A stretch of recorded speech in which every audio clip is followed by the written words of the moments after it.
Chapter-11. Towards the End. Swami Vivekananda disembarked in Bombay and immediately entrained for Calcutta, arriving at the Belur Muth late in the evening of 9th December 1900. The Swami had not informed anybody of his return. The gate of the monastery was locked for the night. He heard the dinner bell, and in his eagerness to join the monks at their meal, scaled the gate. There was great rejoicing over his homecoming.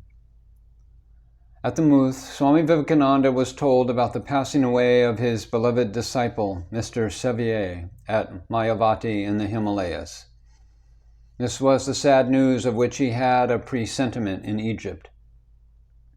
He was greatly distressed and on 11th December wrote to Miss MacLeod, "Thus 2 great Englishmen, the other was Goodwin, gave up their lives for us, the Hindus. This is martyrdom, if anything is."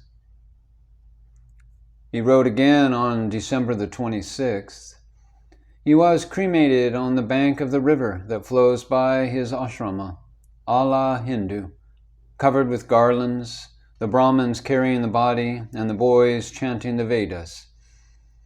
The cause has already 2 martyrs. It makes me love dear England and its heroic breed. The mother is watering the plant of future India with the best blood of England. Glory unto her." The Swami stayed at the Muth for 18 days and left for Mayavati to see Mrs. Sevier. The distance from the railroad station to the monastery at Mayavati was 65 miles. The Swami did not give the inmates sufficient time to arrange for his comfortable transportation. He left the railroad station in a hurry in the company of Shivananda and Sadhananda. The winter of that year was particularly severe in the Himalayas. There was a heavy snowfall on the way, and in his present state of health he could hardly walk. However, he reached the monastery on January the 3rd, 1901. The meeting with Mrs. Sevier stirred his emotions. He was delighted, however, to see the magnificent view of the eternal snow and also the progress of the work. Because of the heavy winter, he was forced to stay indoors most of the time. It was a glorious occasion for the members of the ashrama. The Swami's conversation was inspiring. He spoke of the devotion of his Western disciples to his cause, and in this connection particularly mentioned the name of Mr. Sevier. He also emphasized the necessity of loyalty to the work undertaken, loyalty to the leader and organization. But the leader, the Swami said, must command respect and obedience by his character. While at Mayavati, in spite of a suffocating attack of asthma, he was busy with his huge correspondence and wrote 3 articles for the magazine Prabhuddha Bharata. The least physical effort exhausted him. One day he exclaimed, "My body is done for." The Advaita Ashrama at Mayavati had been founded, as may be remembered, with a view to enabling its members to develop their spiritual life through the practice of non-dualistic discipline. All forms of ritual and worship were strictly excluded, but some of the members accustomed to rituals had set apart a room at the shrine, where a picture of Sri Ramakrishna was installed and worshipped daily. One morning, the Swami chanced to enter the room while the worship was going on. He said nothing at that time, but in the evening severely reprimanded the inmates for violating the rules of the monastery. As he did not want to hurt their feelings too much, he did not ask them to discontinue the worship, but it was stopped by the members themselves. One of them, however, whose heart was set on dualistic worship, asked the advice of the Holy Mother, and she wrote, "Sri Ramakrishna was all Advaita and preached Advaita. Why should you not follow Advaita? All his disciples are Advaitins." After his return to the Belur Muth, the Swami said in the course of a conversation, "I thought of having one center at least from which the external worship of Sri Ramakrishna would be excluded. but I found that the old man had already established himself even there. Well. The above incident should not indicate any lack of respect in Swami Vivekananda for Ramakrishna or dualistic worship. During the last few years of his life, he showed a passionate love for the Master. Following his return to the Biography, he arranged, as will be seen presently, the birthday festival of Sri Ramakrishna and the worship of the Divine Mother, according to traditional rituals. The Swami's real nature was that of a lover of God, though he appeared outwardly as a philosopher. But in all his teachings, both in India and abroad, he had emphasized the non-dualistic philosophy. For ultimate reality in the Hindu spiritual tradition is non-dual. Dualism is a stage on the way to non-dualism. Through non-dualism alone, in the opinion of the Swami, can the different dualistic concepts of the personal God be harmonized. Without the foundation of the non-dualistic absolute, dualism breeds fanaticism, exclusiveness, and dangerous emotionalism. He saw both in India and abroad a caricature of dualism in the worship conducted in the temples, churches, and other places of worship. In India, the Swami found that non-dualism had degenerated into mere dry intellectual speculation, and so he wanted to restore non-dualism to its pristine purity. With that end in view, he had established the Advaita Ashrama at Mayavati, overlooking the gorgeous eternal snow of the Himalayas, where the mind naturally soars to the contemplation of the infinite. And there he had banned all vestiges of dualistic worship. In the future, the Swami believed all religions would receive a new orientation from the non-dualistic doctrine and spread goodwill among men. On his way to Mayavati, Swami Vivekananda had heard the melancholy news of the passing away of the Raja of Khetri, his faithful disciple, who had borne the financial burden of his first trip to America.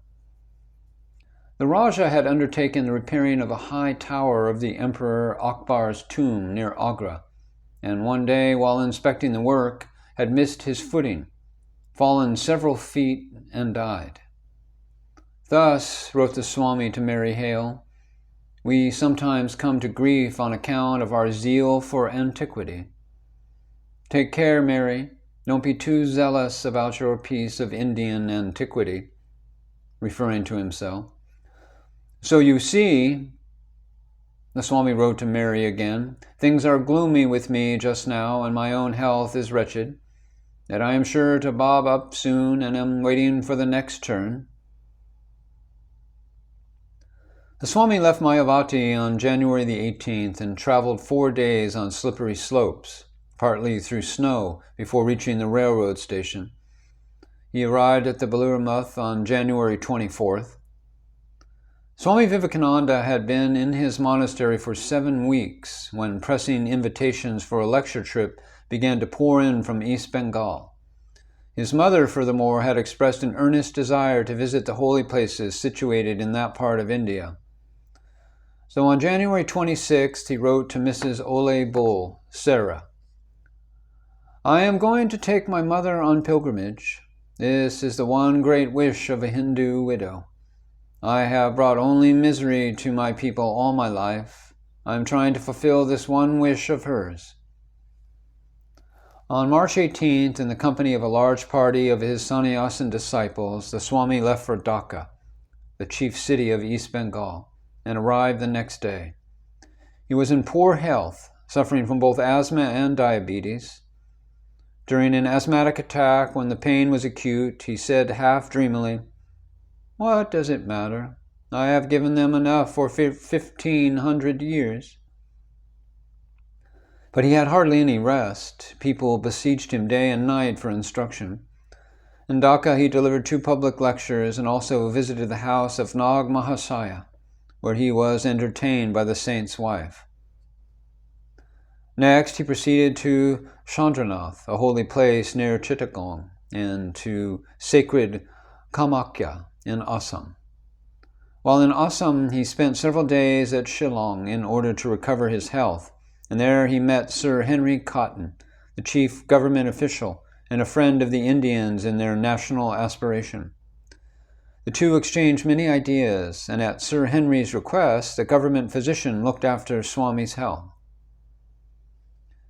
Vivekananda returned to the Belur monastery in the second week of May. Concerning the impressions of his trip, he said that a certain part of Assam was endowed with incomparable natural beauty. The people of East Bengal were more sturdy, active, and resolute than those of West Bengal. But in religious views, they were rather conservative and even fanatical.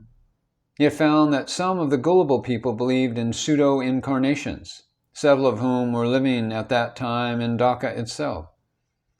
The Swami had exhorted the people to cultivate manliness and the faculty of reasoning. To a sentimental young man of Dhaka, he had said, "My boy, take my advice. Develop your muscles and brain by eating good food and by healthy exercise, and then you will be able to work and think for yourself. Without nourishing food, your brain seems to have weakened a little." On another occasion, in a public meeting, he had declared, referring to youth who had very little physical stamina, "You will be nearer to heaven through football than through the study of the Gita." The brother disciples and his own disciples were much concerned about the Swami's health, which was going from bad to worse. The damp climate of Bengal did not suit him at all. It aggravated his asthma, and further, he was very, very tired. He was earnestly requested to lead a quiet life, and to satisfy his friends, the Swami lived in the monastery for about 7 months in comparative retirement. They tried to entertain him with light talk, but he could not be dissuaded from giving instruction to his disciples whenever the occasion arose. He loved his room on the second story in the southeast corner of the monastery building, to which he joyfully returned from his trips to the west or other parts of India. This large room with 4 windows and 3 doors served as both study and bedroom. In the corner to the right of the entrance door stood a mirror about 5 feet high, and near this a rack with his ochre clothes. In the middle of the room was an iron bedstead with a spring mattress, which had been given to him by one of his Western disciples. But he seldom used it, for he preferred to sleep on a small couch placed by its side. A writing table with letters, manuscripts, pen, ink, paper, and blotting pad, a call bell, some flowers in a metal vase, a photograph of the master, a deer skin which he used at that time of meditation, and a small table with a tea set completed the furnishings. Here he wrote, gave instructions to his disciples and brother monks, received friends, communed with God in meditation, and sometimes ate his meals. And it was in this room that he ultimately entered into the final ecstasy from which he never returned to ordinary consciousness. The room has been preserved as it was while the Swami was in his physical body, everything in it being kept as on the last day of his life. The calendar on the wall reading 4th July, 1902. On 19th December 1900, he wrote to an American disciple, "Verily I am a bird of passage. Gay and busy Paris, grim old Constantinople, sparkling little Athens, and pyramidical Cairo are left behind, and here I am writing in my room on the Ganga in the Muth. It is so quiet and still. The broad river is dancing in the bright sunshine, only now and then an occasional cargo boat breaking the silence with the splashing of the waves. It is the cold season here, but the middle of the day is warm and bright every day. It is like the winter of Southern California. Everything is green and gold, and the grass is like velvet, yet the air is cold and crisp and delightful."